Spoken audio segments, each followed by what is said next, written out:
ओम शांति। आज 12 मार्च 2025 प्रातःमुरली ओम शांति। बाप दादा मधुबन।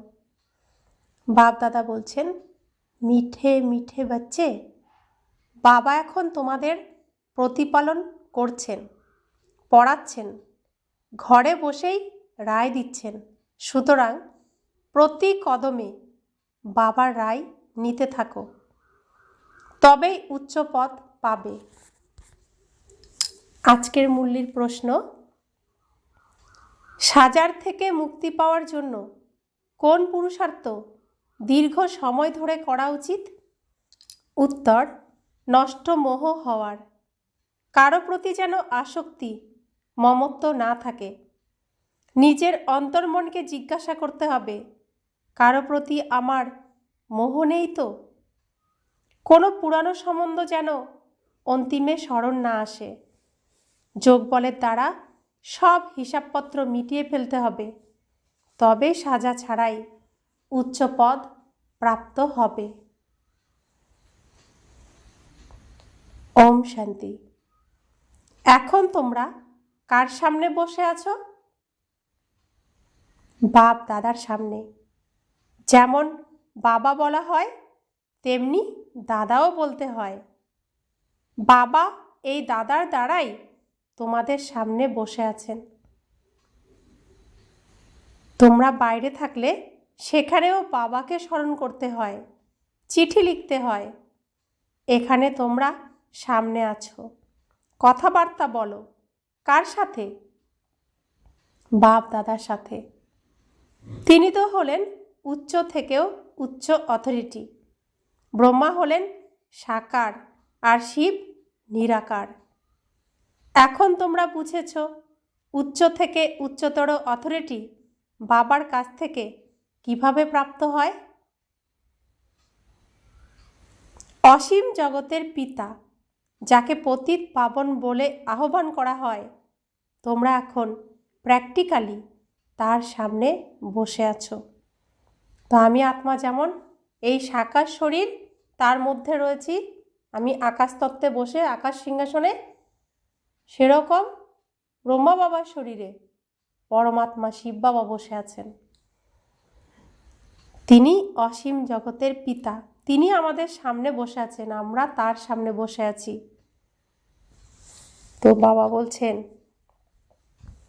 বাবা বাচ্চাদের প্রতিপালন করছেন, পড়াচ্ছেন। ঘরে বসেই বাচ্চারা বাবার রায় পেয়ে থাকে যে এইভাবে চলো। তোমরা বুঝেছ বাবার শ্রীমতে চললে শ্রেষ্ঠ থেকেও শ্রেষ্ঠ হতে পারবে। বাচ্চারা জানে আমরা উচ্চ থেকে উচ্চতর বাবার মতের দ্বারা উচ্চ থেকে উচ্চতর পদ প্রাপ্ত করে থাকি। মনুষ্য সৃষ্টিতে উচ্চ থেকে উচ্চতর এই লক্ষ্মীনারায়ণের সিংহাসন যা অতিক্রান্ত হয়ে গেছে। তো সম্পূর্ণ এই সৃষ্টির চক্রের মধ্যে সব থেকে উচ্চ পদ কোন পদ? লক্ষ্মীনারায়ণের পদ। তো যে পদ ছিল এখন সেই পদ, এখন সেই সিংহাসন সব কিছুই আছে, কিন্তু সেই সিংহাসনে বসার উপযুক্ত কেউ নেই। তো সেই সিংহাসন বাবা আবার সামনে আসছেন। উপযুক্ত হও আর সিংহাসনে বসো। বাবা সকলের প্রতি এই অফার দিচ্ছেন, সকল বাচ্চার প্রতি বাবার আহ্বান যে তোমরা যোগ্য হয়ে এই সিংহাসনে বসো। তোমাদের জন্য আমি এত উচ্চ সিংহাসন, এত উচ্চ পদ তোমাদের জন্যই আমি তৈরি করছি। মানুষ গিয়ে এই উচ্চ স্থানাধিকারীদের নমস্কার করে। প্রধান বিষয় হলো পবিত্রতার। তো লক্ষ্মীনারায়ণকে এখনো পর্যন্ত ঘরে ঘরে পূজা করে, নমস্কার করে। কেন করে? কারণ তারা পবিত্রতাকে ধারণ করেছিল।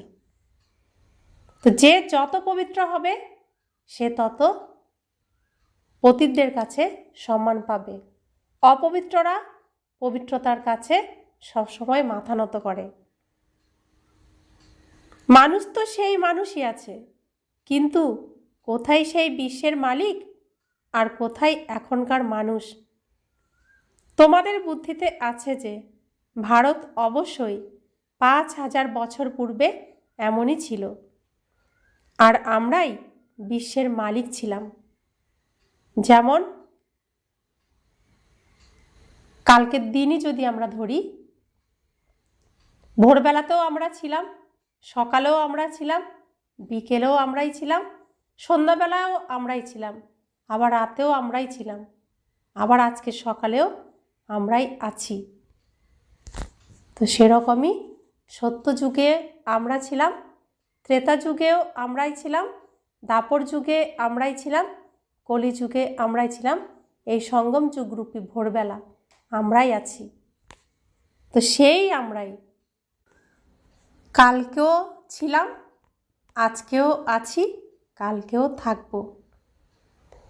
আর কারো বুদ্ধিতে এটা নেই। ইনিও জানতেন না, ব্রহ্মা বাবা নিজেও জানতেন না, সম্পূর্ণ ঘোর অন্ধকারে ছিলেন। এখন বাবা এসে বলেছেন, ব্রহ্মা থেকে বিষ্ণু আর বিষ্ণু থেকে ব্রহ্মা কিভাবে হয়? এ এক অতীব গুপ্ত রমণীয় বিষয়, যা আর কেউ বুঝবে না। বাবা ছাড়া আর কেউ এই নলেজ দিতে পারে না। নিরাকার বাবা এসে পড়ান, কৃষ্ণ ভগবানুবাজ নয়। বাবা বলেন, আমি তোমাদের শিক্ষা প্রদান করে সুখী করে তুলি। তো ভগবান এসে পড়ান শ্রীকৃষ্ণের অন্তিম জন্মের অন্তিম মুখের দ্বারা। তাই বলা হয় শ্রীকৃষ্ণের মুখের উচ্চারিত বাণী। শ্রীকৃষ্ণ বাণী বলা হয় না, মুখের উচ্চারিত বাণী, এই কথাটাই প্রচলিত আছে। তো ভগবান শ্রীকৃষ্ণের মুখের দ্বারা এই কথাগুলোকে, এই গীতার জ্ঞান উচ্চারণ করেছিলেন। তো বাবা বলেন, আমি তোমাদের শিক্ষা প্রদান করে সুখী করে তুলি, তারপর আমি নির্বাণ ধামে চলে যাই। এখন তোমরা বাচ্চারা শত প্রধান হয়ে উঠছ, এতে কোনো খরচ নেই। শুধুমাত্র নিজেকে আত্মা মনে করে বাবাকে স্মরণ করতে হবে। বিনা কানাকড়ি খরচে 21 জন্মের জন্য তোমরা বিশ্বের মালিক হয়ে ওঠো। তো বিনা কানাকড়ি খরচে, 1 টাকাও খরচ না করে, এত উচ্চ বিশ্ববিদ্যালয়ে পড়াশোনা করে 21 জন্মের জন্য আমরা ফিক্সড সুখ শান্তি লাভ করি, বিশ্বের মালিক হয়ে যায়। লৌকিক স্কুল কলেজে পড়তে গেলে কত খরচ? প্রাপ্তি 60 বছর বয়স পর্যন্ত, যদি কেউ পথ পায় তবে। তো খুবই অল্প সময়ের জন্য, কিন্তু পরিশ্রম কত করতে হয়। কিন্তু এই অলৌকিক ঈশ্বরীয় বিশ্ববিদ্যালয়ে পড়াশোনা করলে কোনো টাকা খরচ হয় না, কোনো পরিশ্রম হয় না। সমস্ত পরিশ্রম থেকে মুক্ত হয়ে, সমস্ত মাথার বোঝাকে হালকা করে, একদম বোঝ মুক্ত হয়ে, 1 টাকাও খরচ না করে এত উচ্চ ঈশ্বরীয় বিশ্ববিদ্যালয়ে সর্বোচ্চ শিক্ষকের কাছে পড়াশোনা করে সর্বোচ্চ সুখ, সর্বোচ্চ পদ, সর্বোচ্চ মালিক হয়ে উঠতে পারব। তোমাদের মধ্যেও কেউ কেউ সামান্য পয়সা পাঠিয়ে দিয়ে থাকে নিজের ভবিষ্যৎ গড়ার লক্ষ্যে। কল্প প্রথমে যে যতটুকু দিয়েছিল ততটুকুই দেবে, না বেশি না কম দেবে। বুদ্ধিতে এই জ্ঞান আছে, সেই জন্য চিন্তা করার কোনো প্রশ্নই নেই। কোনো চিন্তা ছাড়াই আমরা আমাদের গুপ্ত রাজধানী স্থাপন করে চলেছি। এটাই বুদ্ধিতে সুমিরন করতে হবে। বাচ্চারা, তোমাদের অপার খুশিতে থাকা উচিত, আর নষ্টমোহ হতে হবে। এখানে নষ্টমোহ হলে সত্য যুগেও মোহজিৎ রাজারানী হতে পারবে। তোমরা জানো যে এই পুরানো দুনিয়া বিনাশ হবে, এখন ফিরে যেতে হবে। তবে এর প্রতি আসক্তি কেন রাখব? এখন ফিরে যেতে হবে। আমরা পরমধাম নিবাসী, আমরা এসেছি পরের দেশে অভিনয় করতে, অবতরিত হয়েছি কেন? এই সৃষ্টির স্থাপনা করতে। এই বিনাশকালে সৃষ্টির সৃজন করতে, নতুন সৃষ্টি করতে, সৃষ্টির রক্ষণাবেক্ষণ করতে। তো অশুভকে বিনষ্ট করে, দুষ্টের দমন করে, সৃষ্টির পালন করে এই পৃথিবীকে স্বর্গ করে তুলতে। তো এই পুরানো দুনিয়ায় এসেছি, পরের দুনিয়ায় এসেছি, রাবণ রাজ্যে এসেছি। এখানে আমাকে রামরাজ্য স্থাপন করে রাবণের বিরুদ্ধে যুদ্ধে জয়ী হয়ে ঘরে ফিরে যেতে হবে। তাই রাবণের রাজ্যের কোনো কিছুর প্রতি আমার কোনো আকর্ষণ যেন না থাকে, পরের জিনিসের প্রতি কোনো লোভ যেন না থাকে। তো রাবণের নীতি কি? পরায়া মাল আপনা। রামের নীতি কি? তিনি দান করেন, নেন না কিছুই। তো আমরা কার সন্তান? রামের সন্তান। তাহলে আমরা কি হব? নেব না কিছুই, শুধু দিতে থাকব। তো রাবণের নীতিতে আমরা চলব না। তাই কোনো কিছুর প্রতি আমাদের আকর্ষণ, মোহ, লোভ যেন না থাকে। এখন ঘরে ফিরে যেতে হবে। এখান থেকে সমস্ত বন্ধন ছিন্ন করে, এতটুকুও যেন এখানকার কোনো একটা দাগও না নিয়ে যায়। এই যে আমরা অসুর রূপে অভিনয় করছিলাম রাতের সিনে, সেখানে যে আমাদের মধ্যে নোংরা মেকআপ লাগানো আছে, কালো কালো মেকআপ লাগানো আছে, যার জন্য আমরা শ্যামবর্ণ হয়ে গেছিলাম, সেখানের একটা দাগও যেন আমাদের মধ্যে না থাকে। তো এখন ঘরে ফিরে যেতে হবে। কেউ রোগাগ্রস্ত হলে ডাক্তার যখন আশা ছেড়ে দেয়, তখন তার প্রতি আসক্তি আর থাকে না। জানে আত্মা এক শরীর ত্যাগ করে অন্য শরীর ধারণ করবে। আত্মা তো অবিনাশী। আত্মার বিনাশ হয়? আত্মা অবিনাশী, তাই না? আত্মা চলে গেছে, শরীর শেষ হয়ে গেছে, তারপর তাকে স্মরণ করে কি লাভ হবে? এখন বাবা বলছেন তোমরা নষ্টমোহ হও। তো আত্মা তার এই পুরনো বস্ত্রটা ত্যাগ করে চলে গেছে, আরেকটা বস্ত্র পরবে, পরে আবার সে অভিনয় করবে। তো সেখানে তার ওই পুরনো শরীর, যে শরীরের আর কোনো মূল্য নেই, সেই শরীরকে দেখে আমি কান্নাকাটি কেন করব? আমি মোহ কেন রাখবো সেই নোংরা শরীরের প্রতি? তো যখন আমি জ্ঞানপ্রাপ্ত করেছি, তখন ওই পোশাকের প্রতি আমার কোনো যেন মোহ না থাকে। নিজের অন্তর্মনকে জিজ্ঞাসা করতে হবে, আমার কারো প্রতি মোহ নেই তো? তা না হলে অন্তিমে তার কথাই স্মরণে আসবে। নষ্টমোহ হলে এই পথ পাবে। স্বর্গে তো সবাই যাবে, এমন কিছু বড় বিষয় নয়। বড় বিষয় হলো সাজা না খেয়ে উচ্চ পদ প্রাপ্ত করা। যোগ বলের দ্বারা হিসাবপত্র মিটিয়ে দিলে সাজা খেতে হবে না। পুরনো সম্বন্ধও যেন স্মরণে না আসে। এখন আমাদের ব্রাহ্মণদের সাথে সম্পর্ক, তারপর হবে দেবতাদের সাথে সম্পর্ক। তাহলে ওই কলিযুগের আসুরি দুনিয়ার কারোর কোনো সম্বন্ধ যেন মনে না আসে। আমরা এখন কোথায় আছি? আমরা এখন ব্রহ্মাপুরীতে আছি। এখন সম্পর্ক শুধুমাত্র ব্রাহ্মণদের সাথেই থাকবে। কি সম্পর্ক থাকবে? আত্মা আত্মা আমরা ভাই ভাই, আর শরীরে আমরা ভাই বোন, আর আমরা এক পিতার সন্তান। আর দ্বিতীয় কোনো সম্পর্ক, দ্বিতীয় কোনো সম্বন্ধ স্মরণে যেন না আসে। আমরা এই ব্রাহ্মণরাই আজকে ব্রাহ্মণ, কালকে দেবতা হব, দেবতাদের সাথে সম্পর্ক হবে। এখনকার সম্পর্ক হলো সবচেয়ে উচ্চ। এই যে আমরা এখানে পরিবার হয়েছি, ব্রাহ্মণ পরিবার, এক ঈশ্বরের সাথে এক জায়গায় এক পরিবারে আমরা থাকছি, এটা তো আর পাওয়া যাবে না এই সৃষ্টিতে। সেজন্য এখনকার সম্পর্ক হলো সবচেয়ে উচ্চ। এখন তোমরা জ্ঞানের সাগর বাবার হয়েছ, সম্পূর্ণ নলেজ বুদ্ধিতে আছে। প্রথমে তো জানতেই না যে এই সৃষ্টি চক্র কিভাবে ঘোরে। এখন বাবা বুঝিয়েছেন, বাবার কাছ থেকে অবিনাশী উত্তরাধিকার প্রাপ্তি হয়, তবেই তো বাবার সাথে লাভ থাকে। তো বাবার কাছ থেকে এত উচ্চ প্রাপ্তি, আর যেই প্রাপ্তির দ্বারা আমরা সত্যযুগ থেকে কলিযুগ, এমনকি সঙ্গম যুগ পর্যন্ত আমরা ভালোভাবে চলি। তো সেই বাবার প্রতি তাই এত ভালোবাসা আমাদের।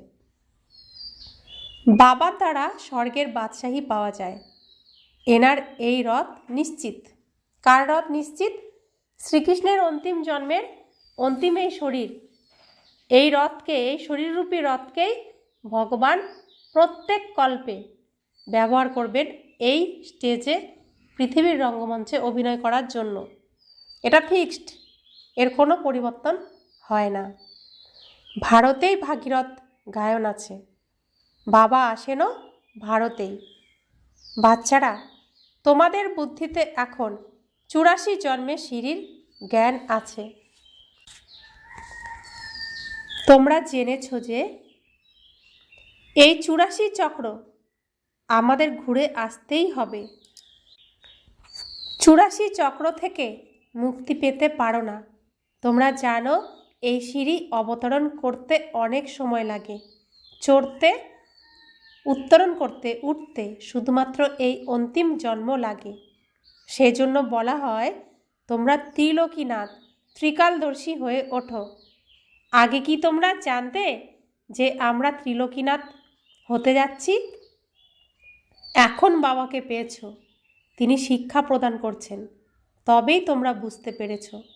বাবার কাছে কেউ এলে বাবা জিজ্ঞাসা করেন, পূর্বে কখনো এই পোশাকে, এই শরীররূপী বস্ত্র এই বাড়িতে মিলিত হয়েছে?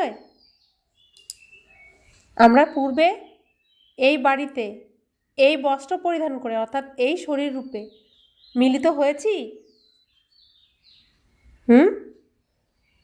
তোমরা বলো, বাবা, কল্পে কল্পে মিলিত হয়েছি।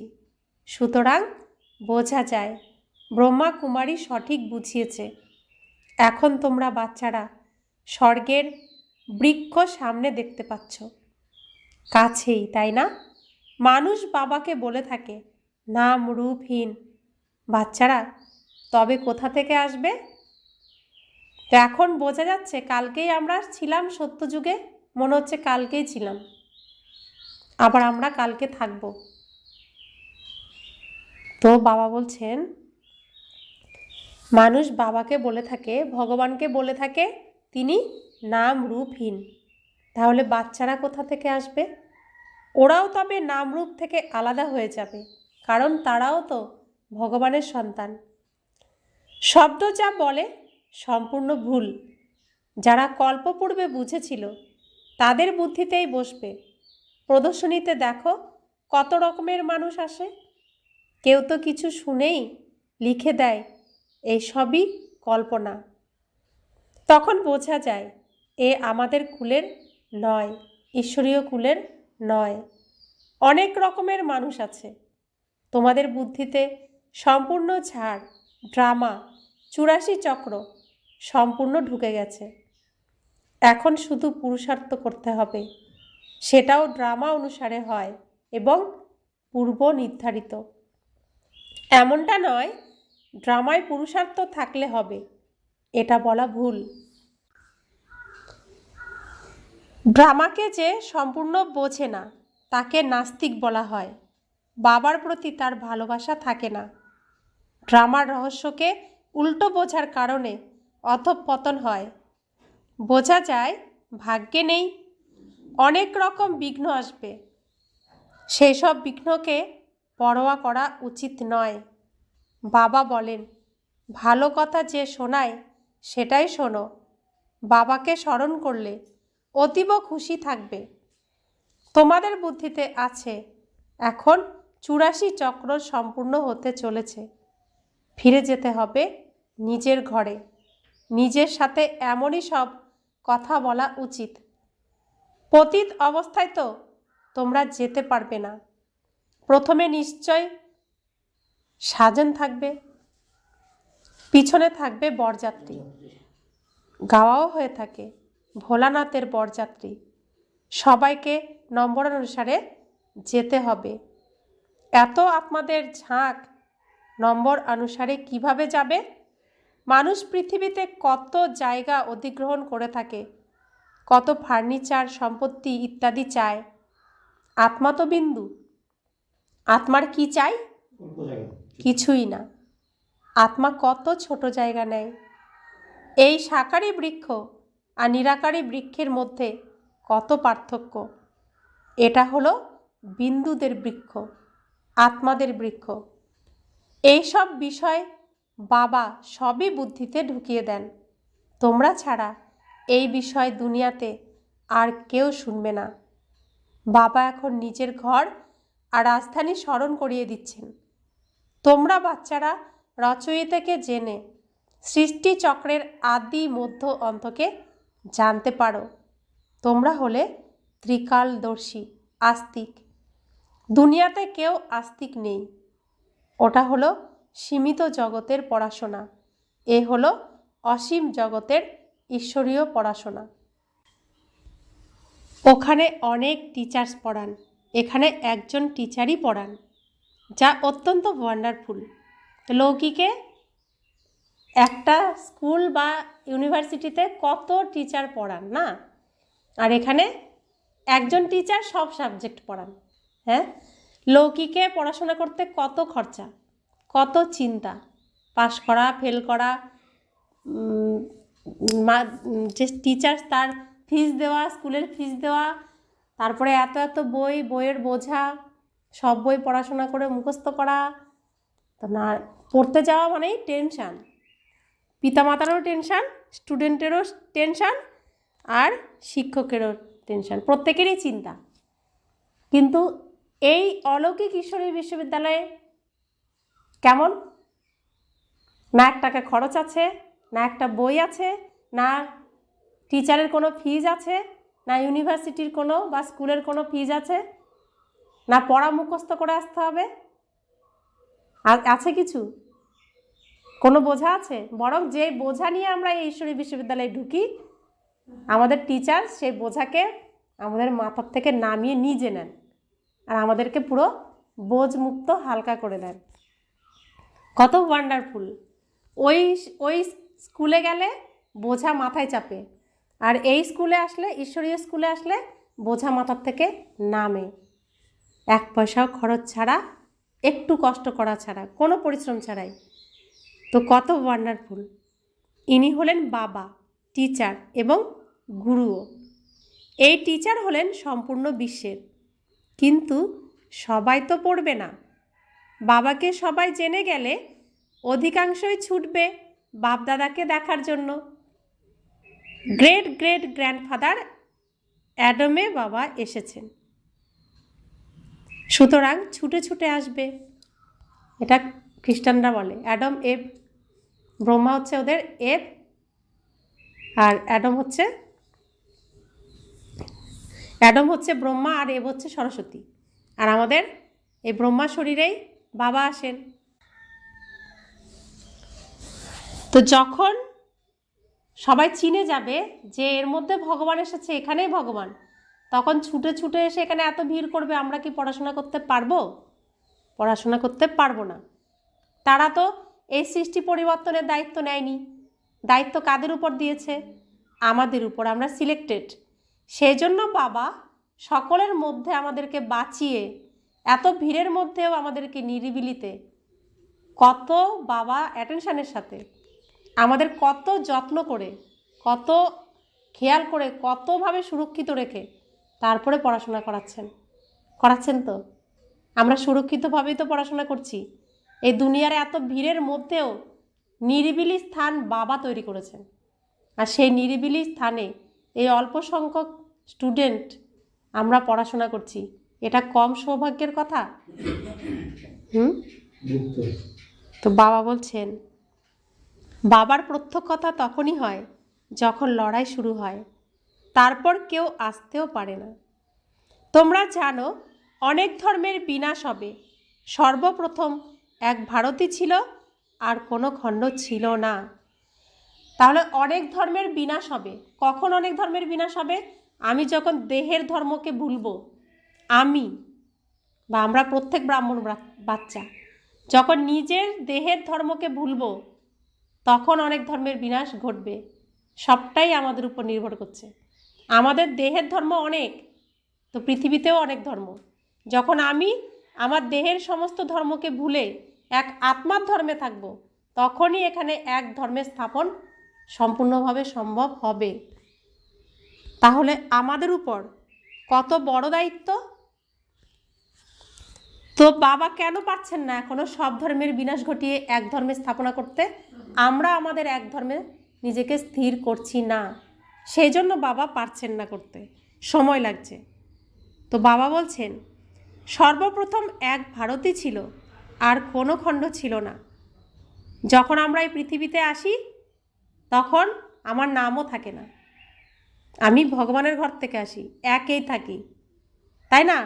সেরকম আমরা সৃষ্টিতে প্রথমেই একেই থাকব। যখন আমরা সমাজের সাথে মিশতে থাকি তখন ধর্ম পাল্টে যায়, অনেক ধর্মের মধ্যে চলে আসি, দেহের অনেক ধর্ম চলে আসে, অনেক নিয়মকানুন চলে আসে। তো ঠিক সেরকম এই সৃষ্টিতেও যত এই সিনেমাটা এগিয়েছে তো অনেক ধর্মের মধ্যে আমরা প্রবেশ করে গেছি।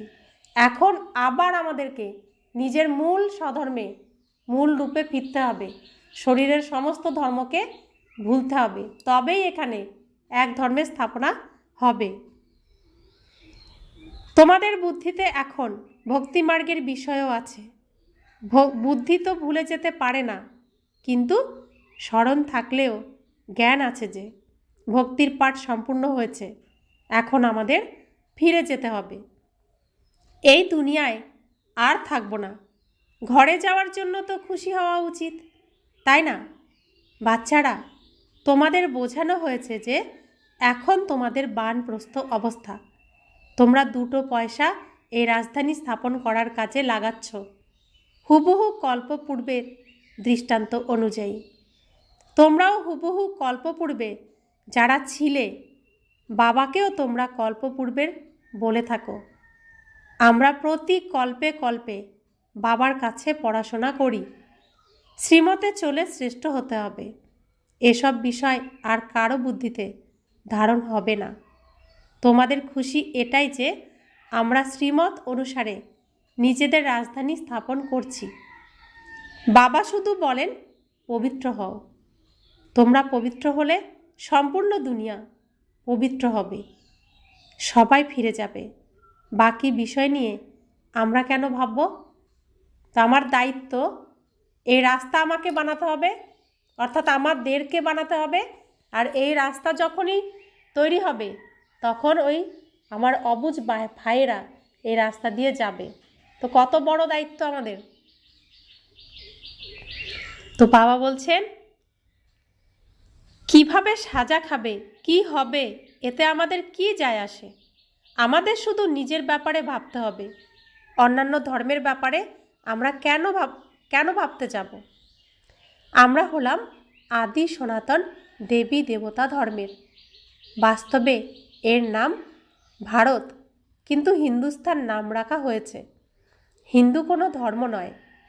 আমরা লিখে থাকি আমরা দেবতা ধর্মের, তবুও ওরা হিন্দু লেখে, কেননা ওরা জানেই না দেবী দেবতা ধর্ম কবে ছিল, কেউ জানে না।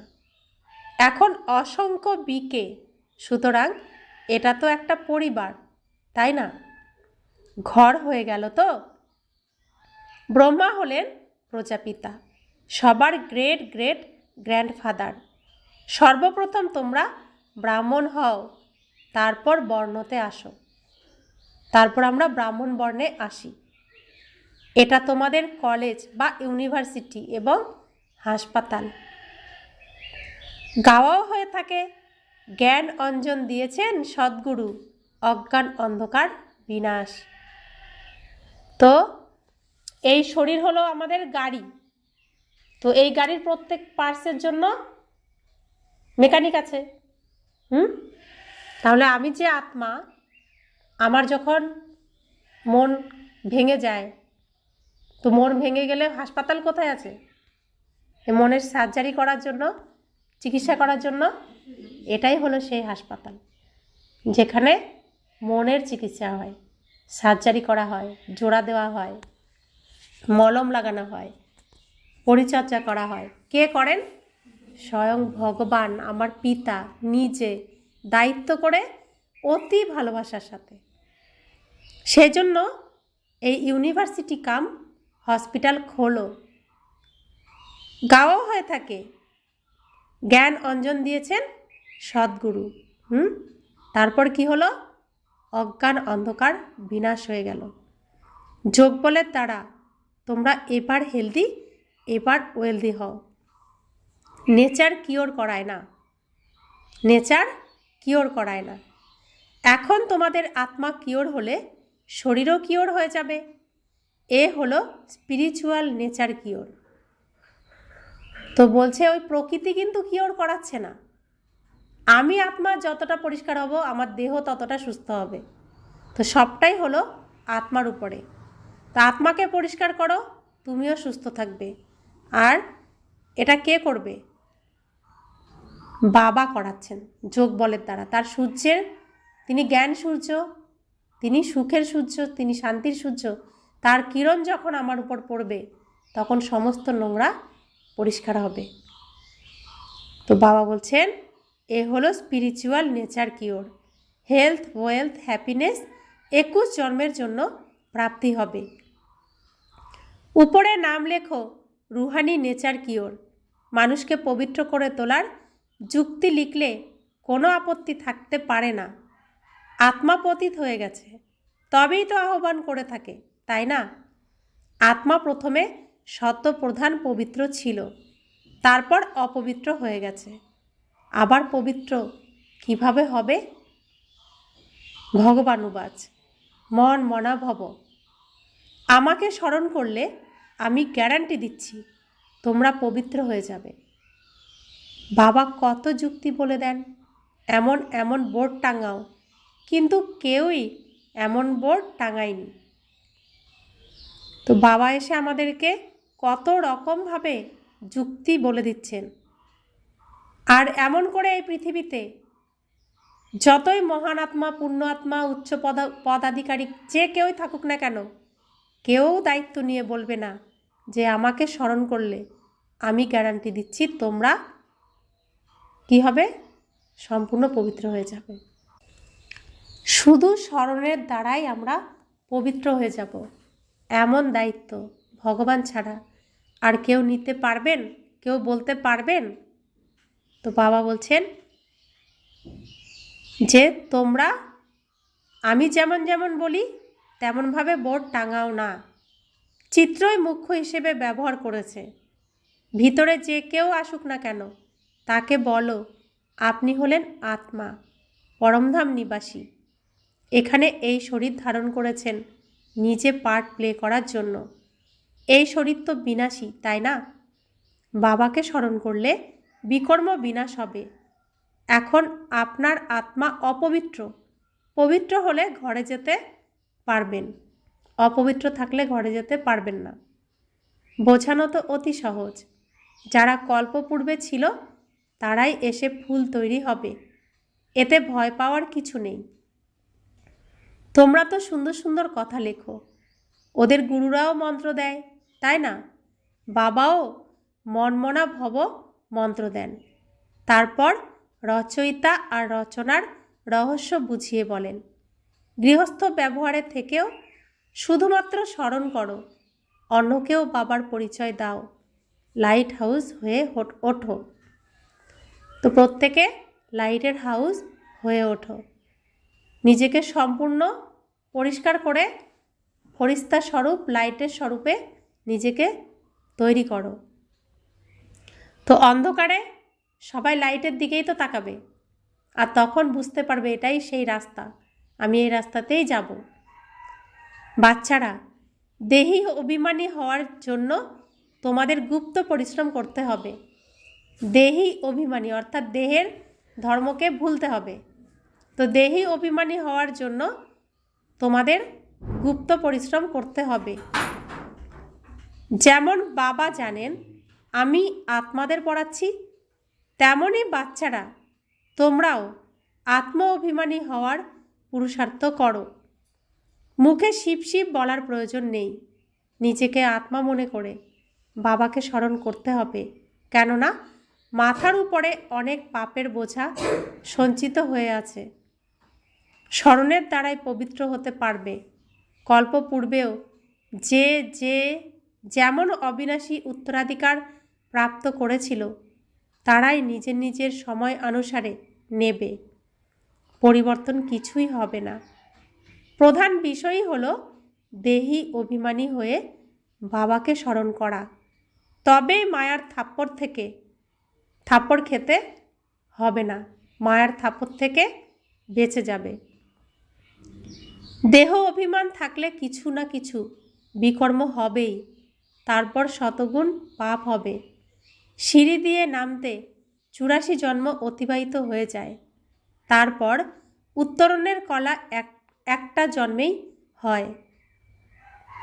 তো এই অন্তিম জন্মে এটুকু সময়ে আমরা এই 5000 বছরের সিঁড়িকে পার করে উপরে উঠব। তো কতটা পরিশ্রম করতে হবে? বাবা লিফট দিয়ে দিয়েছেন, তো সেজন্য পরিশ্রম করতে হবে না। কি পরিশ্রম করতে হবে? আমরা যতই ভালো কর্ম করি, শ্রেষ্ঠ কর্ম করি, মুখে যদি দেবতার মতো কথা না বলতে পারি, আচরণ করতে না পারি, মুখে যদি অসুরের মতো আচরণ করি, তো লিফটও কোনো কাজে লাগবে না। এই সময়ে যে আমরা এখানে দিচ্ছি এই সময়ও কোনো কাজে লাগবে না। মুখে দেবতার মতো মিষ্টি হতে হবে। এত কিছু করার পরেও যদি মুখ অসুরের মতোই থাকে, অসুরের মতোই কথা বলে, তাহলে কোনো লাভ নেই। তো মুখের মিষ্টিটাই সবার আগে প্রয়োজন। তো বাবা বলছেন, বাবা এসেছেন, সুতরাং লিফট আবিষ্কার হয়েছে। প্রথমে তো কোমরে হাত রেখে সিঁড়ি চড়তে হতো, এখন সহজ লিফট হয়ে গেছে। এটাও লিফট, যাতে চড়ে 1 সেকেন্ডে মুক্তি আর জীবন মুক্তি পাওয়া যায়। জীবন বন্ধনে আসতে 5000 বছর 84 জন্ম লেগে যায়। জীবন মুক্তিতে যেতে একটা জন্ম প্রয়োজন। কত সহজ! তোমাদের মধ্যেও যে পরে আসবে সেও দ্রুত উপরে উঠে যাবে, জানে যে হারিয়ে যাওয়া জিনিস বাবা দিতে এসেছেন। ওনার মতে অবশ্যই চলব, ওনার মতেই অবশ্যই চলব।